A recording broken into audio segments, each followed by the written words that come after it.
A'udhu billahi minash shaitanir rajim. Bismillahirrahmanirrahim. Today we want to talk about things that attract jinns, that attract demons towards an individual. What can make the jinn attracted to you? We're going to mention 10 things that need to be avoided if you don't want to be attracted by jinn. The first one is entering a toilet or bathroom without prayer. If you go into the toilet or you go into the bathroom and you fail to do prayer, you have every tendency to be attracted by jinn, or to be attacked by jinn. So it is recommended that the jinn lives in the toilet, they lives in the bathroom, in a filthy and dirty environment. So if you want to go into such an environment as an individual, it is encouraged that you do dua, you do prayer. And once this prayer is being done, it's a preventive measure against the attack of the jinn. What's the prayer? Before you go into the toilet, you go into with your left leg and saying, Allahumma inni a'udhu bika min al-khubuth wal khaba'ith. That's the prayer you do. Number 2, things to be avoided if you don't want to be attracted by jinn is a shirk. When you engage in shirk can bring about the attack of jinn, and this has to do with associating partner with Allah, calling on deity besides Allah. If you do such a thing, and Allah said in one of the hadith that anyone that associates partner with Allah, Allah will abandon him with his idolaters, with his deity, and it's going to be left alone.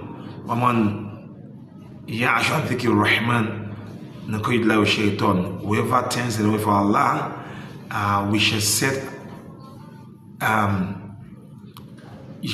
upon him the attack of shaitan, the attack of jinn. So if you engage in shirk, you have every tendency to be attacked by jinn, because shirk, it opens door to all forms of idolation, all forms of forbidden acts, which will pave way for the attack of jinn. So shirk, by going to grave to call on deity, by bowing your head towards the idols, by engaging in going to fortune tellers, hanging talisman around your body and what have you. This can also attract the jinn that will attack you. Number 3 is committing major sin. When you engage in sinful acts, you engage in vices, this will open doors for the attack of jinn. So one of the experiences that we had gathered when we had interview with some possessed people who are having jinn in their body, we are made to realize that most of people who are attacked by jinn are people who get this attack via sins, via vices. So we should avoid committing sin. We should avoid committing, going against Allah's injunction. By so doing, they can also pave way for attack of jinn.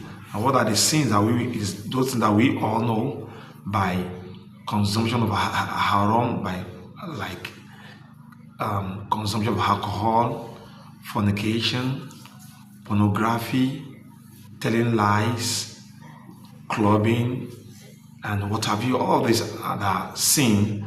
We need to shun them if you really want to be free of the jinn attack. Number 4 is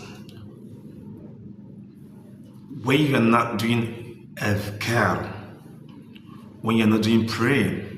So lack of adhkar can pave way for attraction of jinn towards you, because adhkar, dua, is more or less like a shield.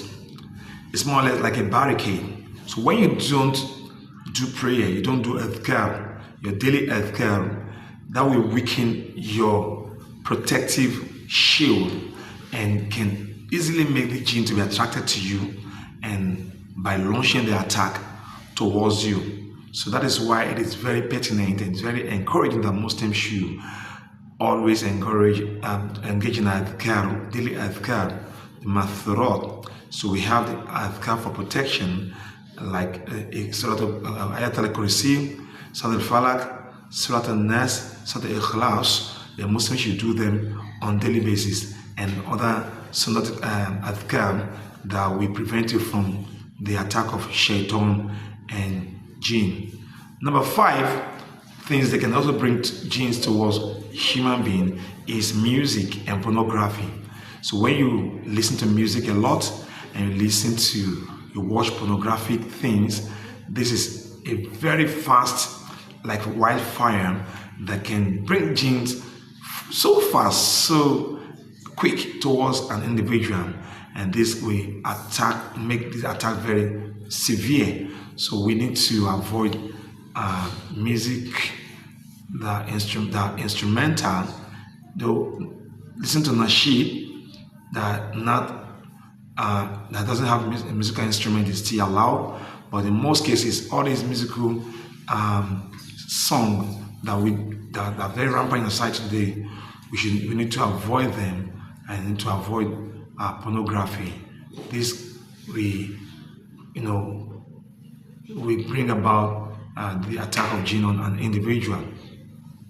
Number 6 things that can also bring about the attack of jinn on an individual is what we call pouring, like hot water, like something that is very poisonous, maybe on a drainage or in a pit.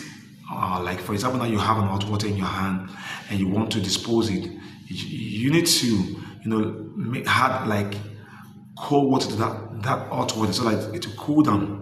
So if you want to pour hot water somewhere, you don't need to pour hot water in a pit, in a hole, or in a drainage without cooling it down, because it's possible the jinn are around that environment that you don't take note of, and if they are being harmed, they can also revenge on you and harm you as well. We have seen a lot of cases, a lot of scenarios where people pour hot water on the jinn, and this hot water kill the children, the progeny of the jinn, and the jinn in fact lay ambushed for more than 10 years before this person was eventually attacked, and the person was seriously destroyed and killed. So we have to be very careful while we are doing want to dispose all our items. They are so keen. Now, number 7 is poor etiquette. Poor etiquette can also make jinn attracted to you, like when you are eating with your left hand, when you always exposing your nakedness, you're always unnecessary exposure of your nakedness, nudity. This can make jinn attracted to you, because there is an ethics that govern the way we eat, that govern the way we dress. So you should not eat with your left hand, like Prophet said that la ta'kul bishimal wa tashrab bishimal, He said, do not eat with your left, do not drink with your left. فَإِنَّ الشَّيْطَانَ يَأْكُلُ بِالشِّمَالِ وَيَشْرَبُ بِالشِّمَالِ. He says, shaitan that eat with the left hand and drink with the left hand. So if you eat with the left hand, they can easily bring about the attack of shaitan on you and drink with the left hand. Same thing goes with your mode of dressing. Once you expose the naked part of you, unnecessarily, you are attracting the jinns towards you.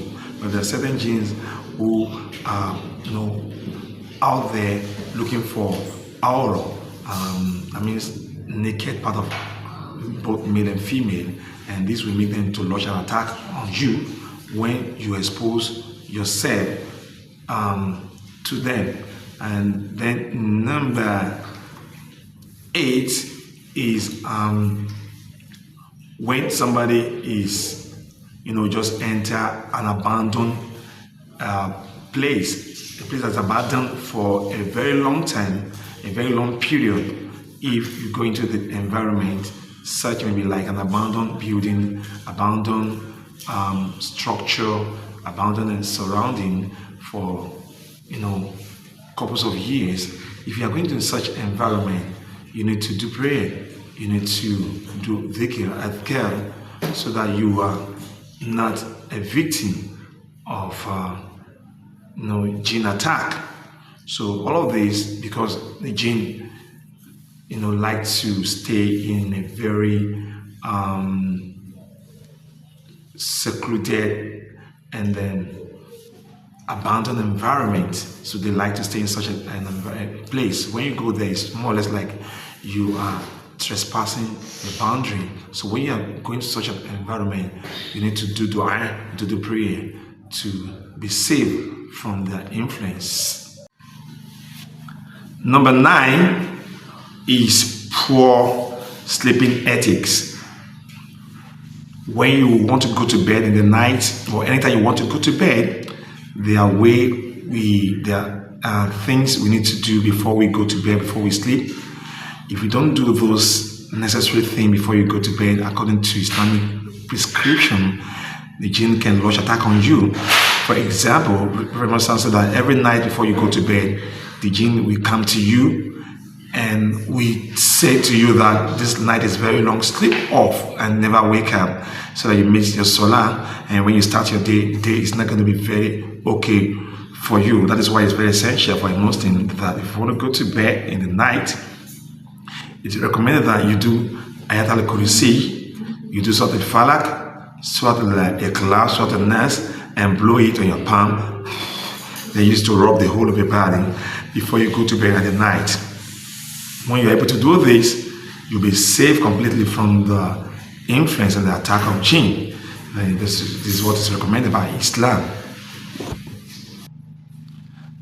And number 10, this is when you are calling on the jinn, consultation of the jinn. Some people today, they ignorantly or out of excessiveness call on jinn. Maybe they are being given some prayer to do. So anytime you have a prayer on you, you should find out, is this prayer I'm having with me, does it not contain the name of jinn? If you are calling on jinn, ignorantly, maybe you are given any prayer to do and you don't know the content, you don't know what it means, you started uttering such a name, a jinn can appear to you, and if such a jinn appear to you and you know what it means, you will definitely be attacked. That's why sometimes people will be giving prayer to do, and the prayer will contains the name of jinn like Ya Hilu, Ya Kahahiru, and all forms of names that we will utter today. We need to know. Sometimes people will call on jinn, and the jinn will be as far as China, and they're calling him here in Nigeria, and such a jinn within a second we get in touch with them, and the jinn, once you get in touch with them and once they are exposed to you or exposed to them, if they don't have anything in common and they don't know what to request for such a jinn, and the jinn can easily attack them, let alone people who even know intentionally, they are calling jinns intentionally. They also, we face the Waterloo, they will face the consequence because it doesn't speak well. That's why Islam says, "Qul ya'udum Allah, a'udum Rahman." We only call on Allah. We call on the merciful. We don't call on any deity. We don't call on jinn because they have nothing to offer you except perdition and destruction. So as Muslims, these are things we need to let ourselves to know about the 10 things that can attract jinns towards you. We pray Allah subhanahu wa ta'ala to prevent you and I from the attack of jinn and to grant our feet firm on his path and add it to the scale of our good deeds in this world and the hereafter. Assalamu alaikum wa rahmatullahi.